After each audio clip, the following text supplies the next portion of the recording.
ሕፃናት ተማሪዎች ወገባቸውን በገመድ እየታሰሩ በየቀኑ ይህንን 1400 ሜትር የሚረዝም የገደል መሰላል ይወጡታል፣ ይወርዱታል። ነፍሰ ጡር እናቶች ለክትትልም ሆነ ለወሊድ ሆስፒታል የሚመላለሱት ይህንን ገደል አልፈው ነው። ደግሞ ሌላ ዓለም 24/7 በፖሊስ በባህር ኃይልና በሳተላይት ራዳር የሚጠበቅ የቢሊዮነሮች መንደር፣ የቢሊዮነሮች መደበቂያ የሚል ቅጽል ስም ተሰጥቶታል። የዓለማችን ቁጥር 2 ሀብታሙ ሰው የነ ጄፍ ቤዞስ እና የትራምፕ ልጆች የመኖሪያ መንደር ነው። ነገር ዓለሙ ለማመን የሚከብድ ከምናውቀው የመኖሪያ መንደር የተለየ ነውና ይህንንም እንጎበኛለን። እዚህም ተገኝተናል። ከሰው ዘር መኖሪያ በብዙ ሺህ ኪሎ ሜትሮች ርቀው ብቻቸውን ውቅያኖስ ውስጥ የሚኖሩ 240 ሰዎች እዚህ ከሄዱ የሚጠብቁት ፖሊስ፣ ከዓለም የሚያገናኙት የሞባይል ስልክ፣ ጎኖትን የሚያሳርፉበት ሆቴል፣ ሲጀመር የሚሄዱበት አውሮፕላንም የለም። በጣም ቅርብ ከሆነው የሰው ዘር መኖሪያ ለመድረስ በመርከብ 14 ቀናትን መጓዝ ይኖርቦታል። ይሄኛውን የዓለም መጨረሻ ብለነዋል። በጣም ሩቅና ማምለጫ የሌለው ከመሆኑ የተነሳ በታሪክ ታላቁ ጦረኛ በመባል የሚታወቀው የናፖሊዮን ቦናፓርቲ እስር ቤት ሆኖ አገልግሏል። የምትመለከቷት ዋና ከተማቸው ከአዲስ አበባ በፊት ብትቆረቆርም ከ200 ዓመታት በኋላ ዛሬም ግን የነዋሪዎቿ ቁጥር 624 ብቻ ነው። በዛሬው ቆይታችን ለማመን የሚከብዱ ነገር ግን የሰው ልጅ ቤቴ ብሎ የሚኖርባቸውን አስደናቂ የዓለም ክፍሎች እየዞርን እንጎበኛለን።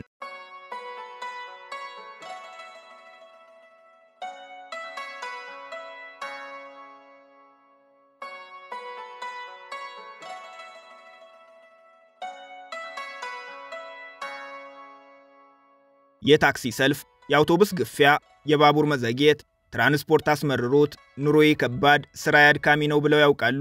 የሚያመሰግኑበትን ምክንያት እንስጡት። የምትመለከቱት ተራራ አቱሊየር ይባላል። በመላው ዓለም ገደላማው መንደር በሚል የቅጽል ስም ነው የሚታወቀው። ቻይና ውስጥ ነው የሚገኘው። እኒህ እጅግ አደገኛ በሆነው ገደል ላይ ቁና የሚተነፍሱት ተጓዦች ተራራ ወጪዎች ወይም ለጉብኝት የመጡ ቱሪስቶች እንዳይመስሉት። የተራራው ላይ ነዋሪዎች ናቸው። 400 ይደርሳሉ።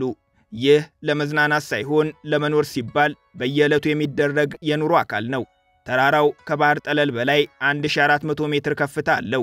የተራራው ነዋሪዎች የሕይወት ዕጣ ፈንታ ሆኖባቸው ዕቃ ተሸክመው ልጅ አዝለው ተማሪዎች ይዘው ይህንን ተራራ በየቀኑ ይወጡታል፣ ይወርዱታል።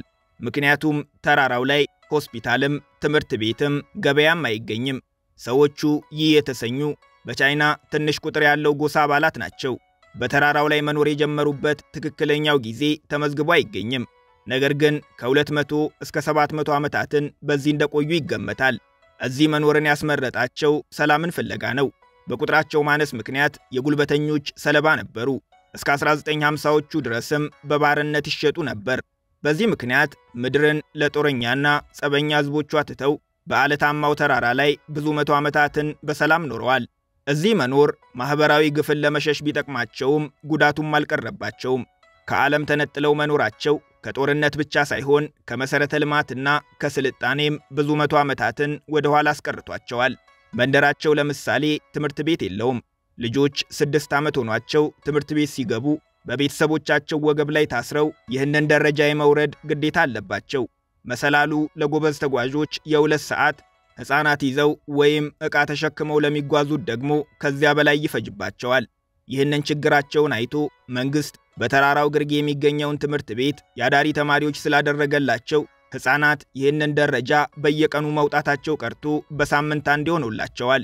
በየሳምንቱ ቤተሰቦቻቸውን መጎብኘት ስላለባቸው ግን ድግግሞሹ ቢቀንስም መውጣትና መውረዱን ግን አላስቀረላቸውም። በዚያ ላይ ገና በ6 ዓመታቸው ከቤተሰብ ተነጥሎ መኖሩ በራሱ ከባድ ፈተና ይሆንባቸዋል። ከምንም በላይ የሚከብደው የነፍሰ ጡር እናቶች ነው። የተራራው መንደር ሆስፒታል የለውም። ነፍሰ ጡር ሴቶች ለእርግዝና ክትትልና ለወሊድ ሆስፒታል መሄድ ሲኖርባቸው ይህንን ለማየት የሚዘገነን ገደል የመውጣትና የመውረድ ግዴታ አለባቸው። የመጨረሻ ጉዟቸውን የሚያደርጉትም ለወሊድ 1 ወር ሲቀራቸው ይሆናል። መንግሥት የማረፊያ ቤት ስላዘጋጀላቸው ከ1 ወር በፊት ሄደው እስኪወልዱ ድረስ በሆስፒታል ይቀመጣሉ።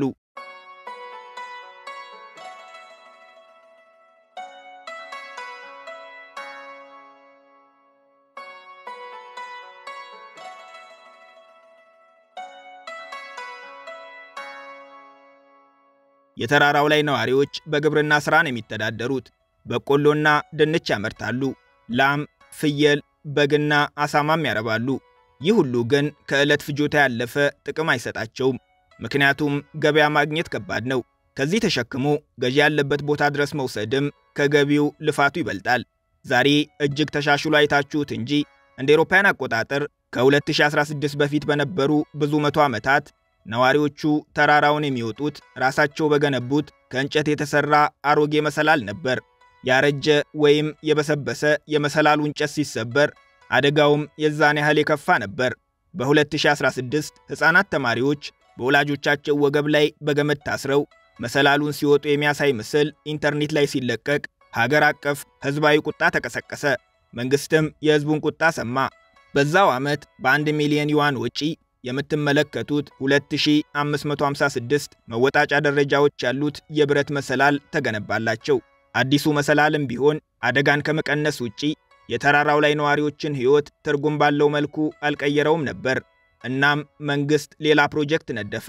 ሁሉንም የተራራውን ነዋሪዎች ከአካባቢው ብዙም ሳይርቁ ለኑሮ ምቹ በሆነ ቦታ ማስፈር። እንደ አውሮፓውያን አቆጣጠር በ2020 በቻይና የድህነት ቅነሳ ፕሮግራም አማካኝነት ከተራራው በ75 ኪሎ ሜትር ርቀት ላይ የምትመለከቱት ዘመናዊ መንደር ተገነባላቸው። ከተራራው ነዋሪዎች መካከል 84 ቤተሰቦች ወይም 350 ሰዎች እዚህ እንዲገቡ ተደረገ። አካባቢያችንን ለቀን አንሄድም ያሉ 30 ቤተሰቦች ግን ዛሬም ድረስ በገዛ ፈቃዳቸው በተራራው ላይ ይኖራሉ። ወደ አዲሷ መንደር የተዟዟሩት 80 ቤተሰቦች ግን ሕይወታቸው ፍጹም ተቀይሯል። ቤታቸው እንደ ማንኛውም ዘመናዊ ቤት መብራትና ውሃ አለው። ሳሎን፣ መኝታ ቤት፣ ኪችን፣ ፍሪጅ፣ ሶፋ፣ ብቻ አንድ ዘመናዊ ቤት ሊኖረው የሚገባ ነገር በሙሉ ተሟልቶለታል። መንደሩ ደግሞ የራሱ ትምህርት ቤት፣ ሆስፒታል፣ ሱፐርማርኬት፣ የሙያ ትምህርት ቤቶችና የሕፃናት መጫወቻ ስፍራዎች አሉት። ዛሬ ላይ የመንደሯ ልጆች እንደ ድሮው በ6 ዓመታቸው ከቤተሰባቸው እቅፍ አይወጡም። ያንን አሰቃቂ መንገድም አይጓዙም። ነዋሪዎቹ ወደ አዲስ መንደር ከተዘዋወሩ በኋላ መንግስት አካባቢውን አልተወውም። ፈጣን ኢንተርኔት አስገብቶ የቱሪስቶች መዳረሻ አድርጎታል።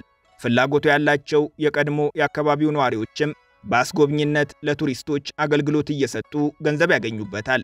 በገዛ ፈቃዳቸው በተራራው ላይ የቀሩት 30 ቤተሰቦችም ለቱሪስቶች ማደሪያነት የሚያገለግሉ ቤቶችን ገንብተው በማከራየት ይተዳደራሉ።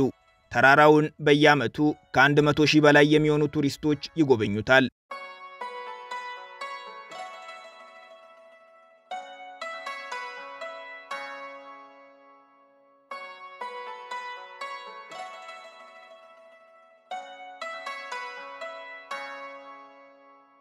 ይሄኛው ፍጹም ሌላ ታሪክ ነው። የላይ ሰፈር ሰዎች የሚኖሩበት መንደር አሜሪካን የምንገኘው በምድራችን ሀብታሙ ሀገር። አሜሪካ ሀብታም ትሆን እንጂ ዜጎቿ በሙሉ ሀብታም ናቸው ማለት ግን አይደለም። አሜሪካን ሀብታም ያስባሏት የፒራሚዱ ጫፍ ላይ የሚገኙት ሰዎች በቁጥር ይታወቃሉ። በተራው ዜጋ መሃል ፈልገው አያገኟቸውም። ሰፈራቸው ሌላ ነው። አንዱን እናሳያችሁ። ፍሎሪዳ ማያሚ አምርተን ኢንዲያን ክሪክ ደሴት ተገኝተናል። እውነተኛው የደሴቷ ስም ኢንዲያን ክሪክ ይሁን እንጂ የቢሊዮነሮች መደበቂያ በሚል ቅጽል ስሟን የምትታወቀው ደሴት ናት። የተፈጥሮ ግን አይደለችም። ሰው ሰራሽ ደሴት። ሀብታሞች ከድሆች ጋር ላለመደራረስ ሲሉ የገነቧት 1.2 ስኩዌር ኪሎ ሜትር ትሰፋለች። 41 ቤቶች አሏት። ወደ ደሴቷ መግቢያ ብቸኛው መንገድ የምትመለከቱት ድልድይ ነው። የደሴቷ ዙሪያ 24/7 በእግረኛ በባህር ፖሊስና በሳተላይት ራዳር ከፍተኛ ጥበቃ ይደረግለታል። የሚጠብቃቸው ግን የአሜሪካ መንግስት እንዳይመስላችሁ። ሰዎቹ የዋዛ አይደሉም። ይህቺ የበሬ ግንባር የማታክል ደሴት ራሷን ችላ እንድትተዳደር አስደርገዋል። የራሷ ከንቲባ፣ የራሷ ምክር ቤት፣ የራሷ የፖሊስ ኃይል አላት። እዚህ የራስዎት ቤት ከሌሎት ወይም በቅድሚያ ልዩ ፈቃድ ካልተሰጦት በቀር ወደ አካባቢው ድርሽ ማለት አይችሉም። አካባቢው ከተንቀሳቃሽ ፖሊሶች በተጨማሪ በ1000 ሜትር ርቀት ላይ ወደ ደሴቷ የሚጠጉ በራሪም ሆነ ተንቀሳቃሽ ነገሮችን መለየት በሚችል የራዳር ሲስተም ይጠበቃል። የአማዞኑ ባለቤትና የምድራችን ቁጥር 2 ሀብታሙ ሰው ጄፍ ቤንዞስ እዚህ 3 ቤቶች አሉት። አንዱ ቤቱ ብቻ $141 ሚሊዮን ያወጣል። የአሜሪካው ፕሬዝዳንት የዶናልድ ትራምፕ ልጅ ኢቫንካ ትራምፕም እዚህ ነው የምትኖረው። ቶም ብሬዲ፣ ካርል አይካን፣ ኤድሪያና ሊማ፣ ጁሊዮ ኢግሌሲያስ የዝናና የሀብት ስሞች ናቸው። ደሴቷ መገንባት የምትችለውን ትልቁን የቤት ቁጥር ገንብታ ጨርሳለችና ነባር ነዋሪዎቿ መልሰው መሸጥ ካልፈለጉ በቀር አዲስ ነዋሪ አትቀበልም። እስካሁን ግን 84 ነዋሪዎች አሏት። ነጮች ይበዛሉ። ላቲኖስና የኤዥያ ዝርያ ያላቸው ይከተላሉ። በደሴቷ ቤት የሚሸጥበት ዋጋ እጅግ የተጋነነ ቢሆንም ከነዋሪዎቹ ማንነትና ከሚያገኙት ነፃነትና ቅንጡ ሕይወት አንጻር ግን ዋጋው ለእነሱ ቢያንስ እንጂ አይበዛባቸውም። በረንዳ ቢወጡ የተንጣለለ ባህር፣ ጓሮ ቢሄዱ እንዲህ ውብ የሆነ የጎልፍ ሜዳን የሚጠብቃቸው። ሀብታሞች ናቸውና ከምንም በላይ የነፃነታቸውና የደህንነታቸው ጉዳይ ያሳስባቸዋል። በዚህ አይን ካዩት ይህ ለእነሱ ገነታቸው ነው። የጸጥታውን ጉዳይ ነግረናቸዋል። አብዝተው የሚጠሏቸው እያሳደዱ ፎቶ የሚያነሷቸው ፓፓራዚዎችም እዚህ ዝር አይሉም። እንደ ማንኛውም ሰው ነፃ ሕይወትን መምራት የሚችሉበትን ደሴት ነው የገነቡት። ከቤት ወጥተው ወክ ቢያደርጉ መንገድ ላይ እያስቆመ ፎቶ እንነሳ የሚላቸው እዩት አለፈ እያለ የሚከተላቸው የለም። ከነዋሪዎች ውጪ ብቸኛ እዚህ መግባት የሚፈቀድላቸው የጎልፍ ክለቡ አባላት ናቸው። እነሱም ቢሆኑ ያው ሞልቶ የተረፋቸው ሀብታሞች ናቸው። ኢንዲያን ክሪክ ደሴት ለሪል ስቴት ግንባታ በሚል እንደ አውሮፓውያን አቆጣጠር በ1928 ነበር የተገነባቸው። የመጀመሪያዎቹ ቤቶች ተገንብተው ሰዎች በደሴቷ መኖር የጀመሩት ደግሞ እንደ አውሮፓውያን አቆጣጠር በ1939 ነበር።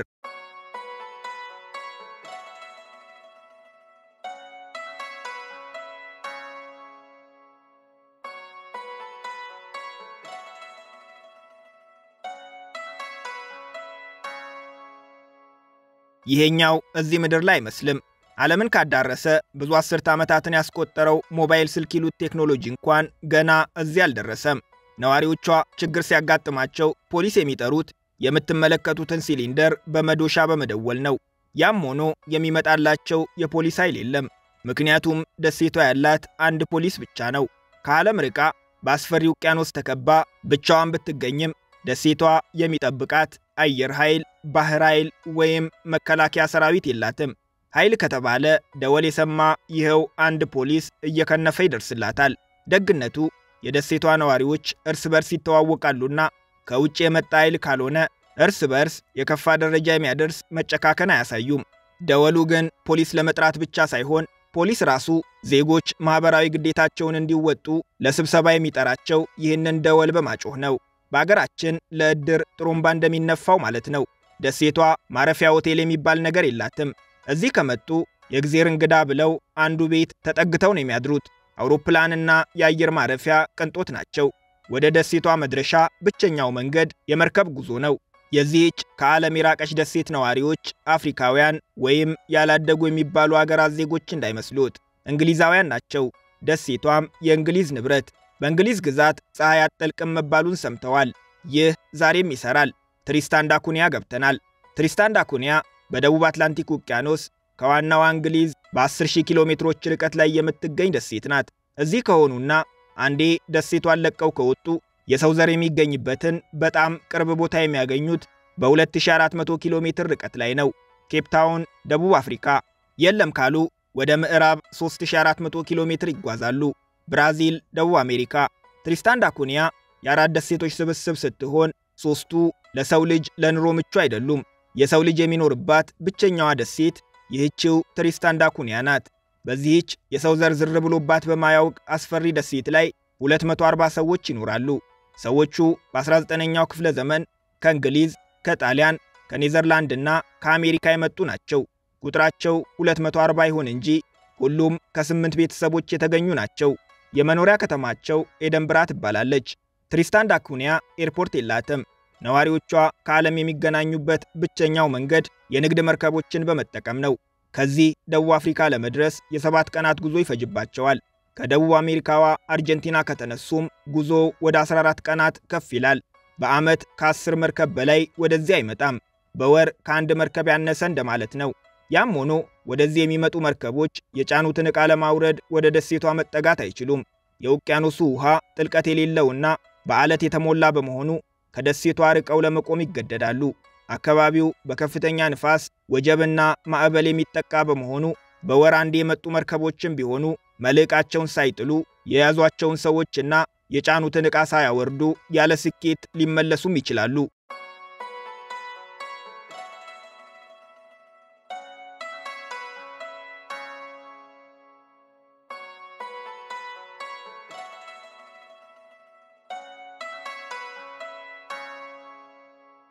ትሪስታን ዳ ኩኒያ አንድ ትምህርት ቤት፣ አንድ መጠነኛ ሆስፒታል፣ ፖስታ ቤት፣ 2 ቤተክርስቲያኖች፣ ሱፐርማርኬት እና አንድ የመጠጥ ግሮሰሪ አላት። የመንግስት ተቋማት፣ ሆስፒታሎችና ትምህርት ቤቶች ከእናት ሀገር እንግሊዝ ጋር መልእክት የሚለዋወጡበት የሳተላይት ኢንተርኔት ቢኖራቸውም ፍጥነቱ እዚህ ግባ የሚባል አይደለም። ከመንግስት ተቋማት ውጪ ለተራ ዜጎችም አልተፈቀደላቸውም። ትሪስታን ዳ ኩኒያ እሳተ ገሞራ የሚያጠቃት ደሴት ናት። እንደ አውሮፓውያን አቆጣጠር በ1961 ሙሉ ደሴቷን ባጥለቀለቀ እሳተ ገሞራ ምክንያት የእንግሊዝ መንግስት ሁሉንም የደሴቷን ነዋሪዎች ወደ አገር ወስዷቸው ነበር። የባህር ሕይወት ልክፍት ሆኖባቸው ከ2 ዓመታት በኋላ 99 ከመቶ የሚሆኑት የእንግሊዝን መንግስት አስቸግረው ተመልሰው ወደ ደሴቷ መጡ እንጂ በእርግጥ ወደው አልነበረም። በእንግሊዝ ስለነበራቸው ቆይታ ጥሩ ትዝታ የላቸውም። ቸግሮም ብንሄድ እንግሊዛውያን እንደ ሰው ሳይሆን ከሌላ ፕላኔት እንደመጣ ፍጥረት ነበር የተመለከቱን ይላሉ። ሚዲያዎች ሌላ ርዕሰ ጉዳይ ያጡ ይመስል በቃለ መጠይቅ ያጨናንቋቸው ነበር። ግርግሩና ወከባው ሲበዛባቸው የእንግሊዝ መንግስት ወደ ቀድሞ ይዞታቸው እንዲመልሳቸው ጠየቁት። መንግስት ወደ ደሴቷ ሊመልሳቸው ፈቃደኛ አልነበረም። ምክንያቱም ደሴቷን ለማስተዳደር የሚያስፈልገው ወጪ ከፍተኛ፣ ከደሴቷ የሚገኘው ጥቅም ደግሞ ምንም ነበር። ሆኖም የደሴቷ ነዋሪዎች አሻፈረን፣ ወደ ቀድሞ ይዞታችን መልሱን በማለታቸው መንግስት በራሱ ወጪ ሊመልሳቸው ተገደደ። ዛሬም ቢሆን ደሴቷን ለማስተዳደር የእንግሊዝ መንግስት በየዓመቱ 5 ሚሊዮን ፓውንድ ድጎማ ያደርግላቸዋል። ትሪስታን ዳ ኩኒያን እንደ አውሮፓውያን አቆጣጠር በ1506 ለመጀመሪያ ጊዜ ያገኛት ፖርቹጋላዊው አድሚራል ትሪስታኦ ዳ ኩኒያ ነበር። ከ300 ዓመታት በኋላ በ1816 እንግሊዞች መጥተው እስኪይዟት ድረስ ግን የሰው ዘር አይኖርባትም ነበር። እንግሊዞችም ቢሆኑ እዚህ የመጡት ደሴቷን ፈልገዋት አልነበረም። ናፖሊዮን ቦናፓርቴን ከዚህ በስተሰሜን በ2400 ኪሎ ሜትር ርቀት ላይ በምትገኘው ሌላኛዋ አስደናቂ ደሴት በሴንት ሄሊና አስረውት ነበር። ፈረንሳዮች ናፖሊዮንን ለማስመለጥ ትሪስታን ዳ ኩኒያን እንደ ማረፊያ እንዳይጠቀሙባት ለመከልከል ለአጭር ጊዜ ዓላማ ሲሉ ነበር የያዟት። ነዋሪዎቿ የሙጥኝ ብለውባት ቀሩ እንጂ የደሴቷ ነዋሪዎች በዋናነት አሳ በማስገር ነው የሚተዳደሩት። ድንች የሚያመርቱ፣ ከብት የሚያረቡም አሉ። የሰው ብዛት ካልወደዱ፣ ጩኸት ከሰለቸው፣ ከግርግር ርቀው ነፋሻ አየር ያለው ጸጥ ያለ ቦታ መኖር ከፈለጉ ትሪስታን ዳ ኩኒያ ለመኖር ትክክለኛ ምርጫ ናት። ችግሩ ግን እንግዳ አትቀበልም። እንግሊዛውያንንም ቢሆን የደሴቷ ነዋሪዎች ከዚህ በላይ እንዲበዙ ስለማይፈለግ ከተወላጆችና ለመንግስት ሥራ ቅጥር ፈጽመው በመንግስት ዕውቅና ከእንግሊዝ ከሚላኩ መምህራንና ሐኪሞች ውጪ አዲስ ነዋሪ አትቀበልም።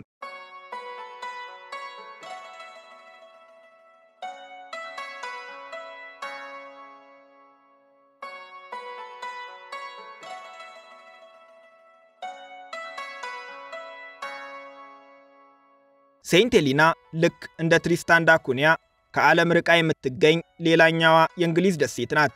እንግሊዛውያን የባህር ማዶ ግዛቶቻችን ይሏቸዋል። ቀደም ሲል ካየናት ትሪስታን ዳ ኩኒያ በ2400 ኪሎ ሜትር ርቀት ላይ በዛው በደቡብ አትላንቲክ ውቅያኖስ መሃል ነው የምትገኘው። ከደቡብ ምዕራብ አፍሪካዎቹ ሀገራት ናሚቢያና አንጎላ በ1800፣ ከደቡብ አሜሪካዋ ብራዚል ደግሞ በ4000 ኪሎ ሜትር ርቀት ላይ ትገኛለች። የደሴቷ ስፋት 121 ስኩዌር ኪሎ ሜትር ነው። በ2021 በተደረገ የህዝብ ቆጠራ ውጤት መሰረት 4400 ሰዎች በደሴቷ ይኖራሉ። ሴንት ሄሊና በመላው ዓለም አትታወቅ እንጂ መላው ዓለም የሚያውቀውን አንድ ታላቅ እንግዳ አስተናግዳ ታውቃለች። በትምህርት ቤት ቆይታው በታሪክ ክፍለ ጊዜ ናፖሊዮን ቦናፓርቴ የሚል ስም ሳይሰሙ አልቀሩም። ዘመናዊ የጦር ዝግጅትን ቀየረው የሚባልለት የጦር ጀነራል እና የፈረንሳይ መሪ ነበር። እንደ አውሮፓውያን አቆጣጠር በ1815 በእንግሊዝ፣ ጀርመን፣ ቤልጂየም እና በዳቾች ጥምር ጦር በወተርሎ ግንባር ተሸነፈ።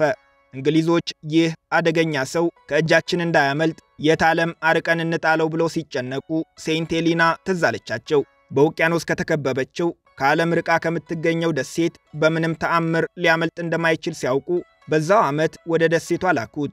እዚህ ሎንግውድ እየተባለ በሚጠራው ቤት ለ6 ዓመታት ቆይቷል። በ1821 ሕይወቱ ያለፈውና የቀብር ሥርዓቱ የተፈጸመውም እዚቹ ደሴት ላይ ነበር።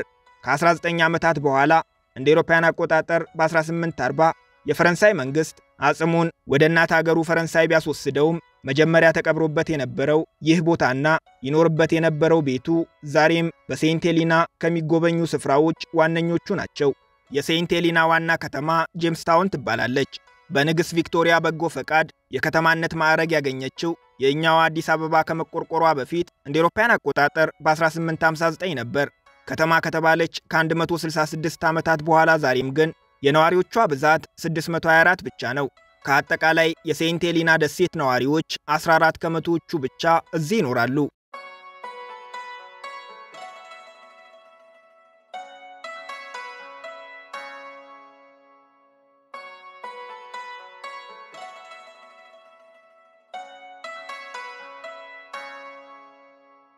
ሴንት ሄሊና አንድ ባንክ፣ አንድ ሆስፒታል፣ ትምህርት ቤትና ፈጣን የሚባል የኢንተርኔት ግንኙነት አላት። በዚህም የኦንላይን ግብይት የተለመደ ሲሆን ኤቲኤም የሚሉት ገንዘብ የሚተፋ ማሽን ግን እዚህ አይታወቅም።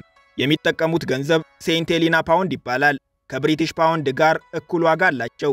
የያዕቆብ መሰላል በጄምስታውን የሚገኝ በ1800 የተገነባ ከ200 ዓመት በላይ ዕድሜ ያለው ደረጃ ነው። እኛ ጋር 70 ደረጃ እንደምንለው ማለት ነው። ይሄኛው ግን 699 ደረጃዎችና 285 ሜትር ርዝመት አለው። ደረጃውን አንድ ባንድ እየቆጠሩ መውረድ የሚሰለቻቸው ነዋሪዎቿ እንዲህ ቀላል ግን አደገኛ የሆነውን መንገድ ይመርጣሉ።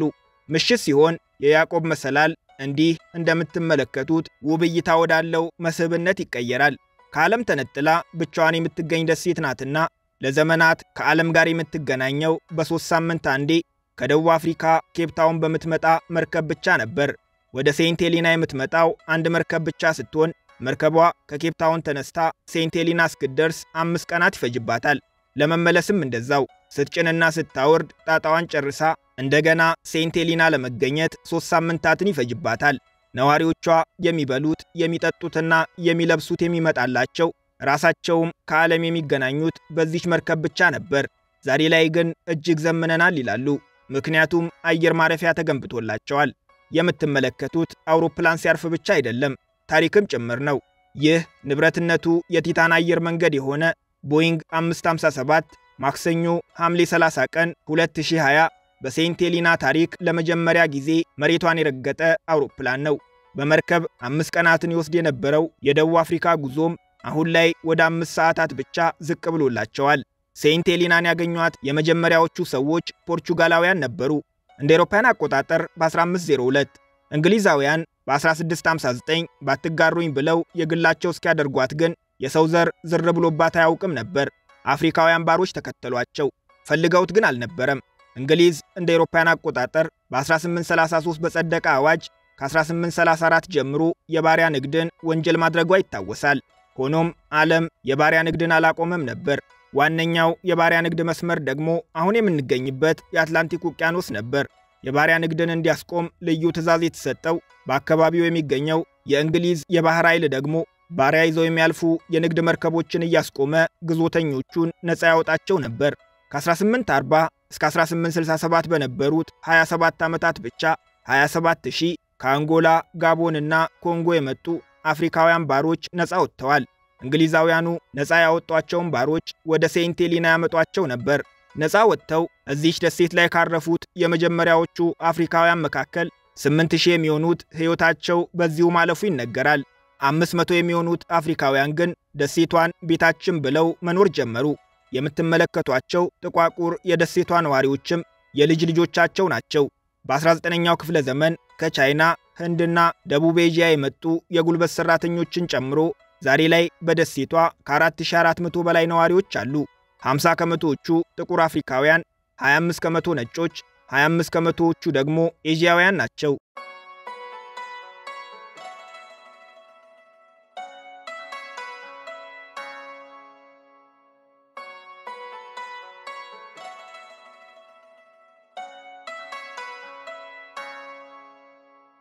ዓለምን እየዞርን ሚስጥሯን ማየታችንን በሌላ ቪዲዮ እንቀጥላለን።